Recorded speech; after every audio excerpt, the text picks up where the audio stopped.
नमस्कार दोस्तों। हाल ही में अमेरिकी राष्ट्रपति के एक बयान में उन्होंने कहा था कि वह थर्ड वर्ल्ड कंट्री के लोगों का अमेरिका में प्रवेश पूरी तरह से बैन कर देंगे। उन्होंने ऐसा इसलिए कहा क्योंकि हाल ही में अफ़गानी नागरिक के द्वारा अमेरिका में गोलीबारी की गई, जिसमें कई लोगों की जान चली गई। तो जानेंगे कि कौन-कौन से देश थर्ड वर्ल्ड के अंतर्गत आते हैं? क्या भारत थर्ड वर्ल्ड के अंतर्गत आता है? और इसके उनके इस बयान का भारत पर क्या असर पड़ने वाला है? तो चलिए शुरू करते हैं।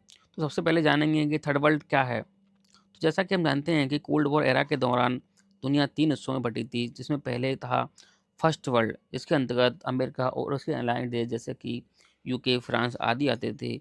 जबकि जो सेकंड वर्ल्ड था, उसके अंतर्गत यूएसएसआर और उसके जो पार्टनर या कम्युनिस्ट ब्लॉक के देश थे, वो आते थे।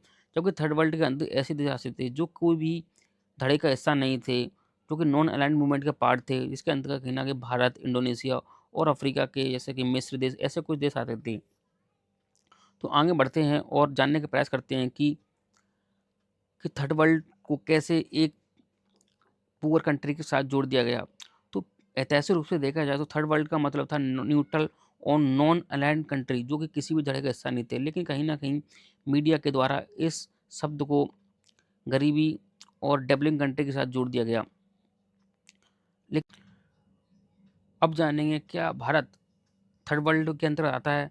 तो ऐतिहासिक रूप से देखा जाए तो भारत कहीं न कहीं नॉन अलाइन्ड मूवमेंट का फाउंडिंग मेंबर था, तो कहा जा सकता है कि भारत थर्ड वर्ल्ड के अंतर्गत आता था। लेकिन वर्तमान में देखा जाए तो इंडिया को थर्ड वर्ल्ड नहीं, डेवलपिंग कंट्री या इमर्जिंग इकोनॉमी कहा जाता है। और कौन-कौन से रीजन है जिसके आधार पर हम कह सकते हैं कि भारत एक थर्ड वर्ल्ड कंट्री नहीं है? क्योंकि हम जानते हैं कि भारत एक फोर्थ लार्जेस्ट इकोनॉमी है, जो कि हाल ही में भारत ने जापान को पीछे छोड़कर फोर्थ लार्जेस्ट इकोनॉमी का दर्जा प्राप्त किया है। भारत एक बिगेस्ट डेमोक्रेसी है। भारत की स्वतंत्रता के बाद से भारत में लोकतंत्र फल-फूल रहा है।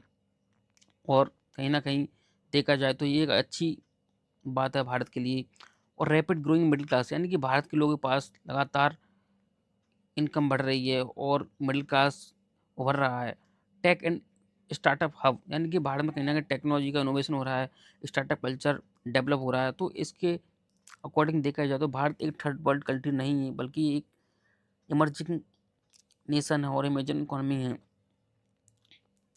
तो इस वीडियो में इतना ही। वीडियो अगर अच्छा लगा हो तो चैनल को सब्सक्राइब करें, लाइक करें। धन्यवाद।